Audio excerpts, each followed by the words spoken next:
Selamat pagi pemirsa, senang sekali bisa kembali hadir bersama Anda. Saya Melvina Fariza dan saya Nazila. Anda sedang menyaksikan Makan News. Pada pagi hari ini kami akan menyampaikan berita mengenai darurat rokok di Indonesia.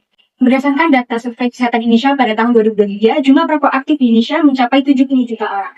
Yang lebih memprihatinkan, dampak rokok tak hanya dirasakan oleh perokok aktif saja, tetapi juga dirasakan oleh orang-orang di sekitar yang merupakan perokok pasif. Untuk mengetahui kondisi langsung di lapangan, sudah ada rekan kami yang akan melaporkan langsung dari lingkungan kampus ini.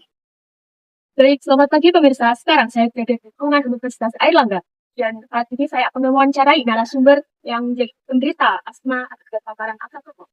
Saat ini saya sedang bersama dengan pasien penderita asma akibat paparan asap rokok dari ayah. Selamat pagi, dengan Mbak siapa? Oh, dengan Vira. Apa boleh diceritakan awal muncul gejala asma?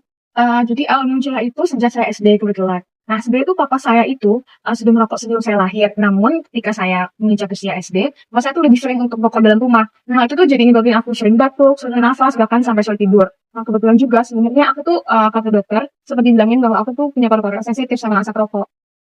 Berarti asma ini cukup mengganggu kegiatan sehari-hari Anda juga ya? Apakah ada pesan dari Mbak Vira bagi keluarga atau orang tua yang masih merokok di dekat anaknya? Kalau dari saya sih, saya berharapnya orang tua itu tidak merokok di dekat anaknya, atau bahkan tidak menyentuh rokok, karena sebenarnya rokok itu bukan hanya membahayakan mereka sendiri, tapi juga membahayakan keluarganya juga. Baik, terima kasih Mbak Vira atas kesediaannya telah berbagi pengalaman dengan kita. Selanjutnya, saya juga sedang bersama dengan narasumber kita yang sedang memperjuangkan kesehatannya akibat asap rokok yang ia isap. Selamat pagi, dengan Mas siapa? Saya Rai. Mas Raya, bisa diceritakan bagaimana awal mula Mas Rai? Jadi saya itu mulai merokok sejak kelas 4 SD dan waktu itu saya diajari oleh kakak kelas saya.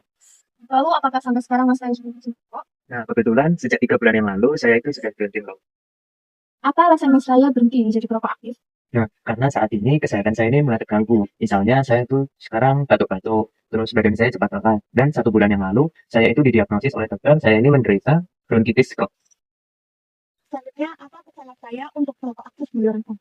Nah, pesan saya untuk para perokok di sana itu segeralah untuk berhenti jika kalian itu masih sayang dengan diri kalian maupun dengan keluarga kalian sebelum itu terlambat.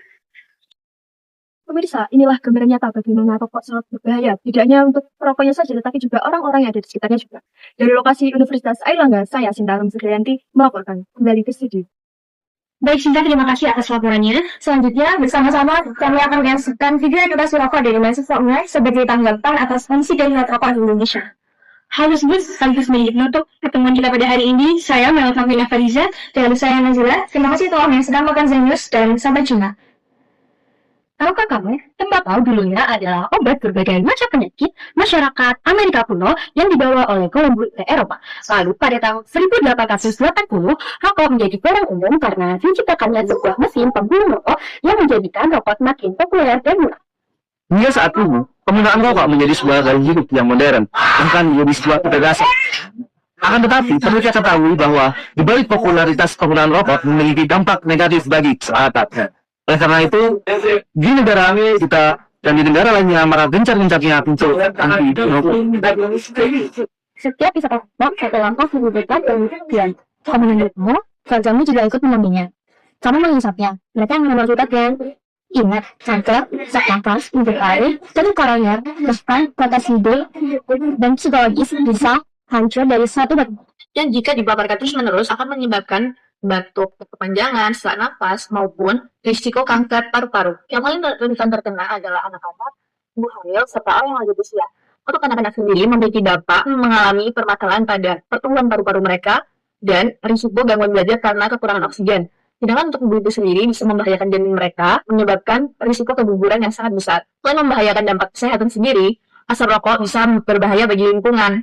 Yang pertama, udara menjadi tercemar, lalu rokok yang menempel pada dinding, pakaian, maupun perabotan yang ada, bahkan sisa putunya sendiri bisa menyebabkan pencemaran pada air dan tanah. Lalu apa sih hasilnya sebelum kecanduan? Jangan pernah mencoba rokok. Satu batang rokok bisa menjadi pintu masuk ke ketergantungan jangka panjang.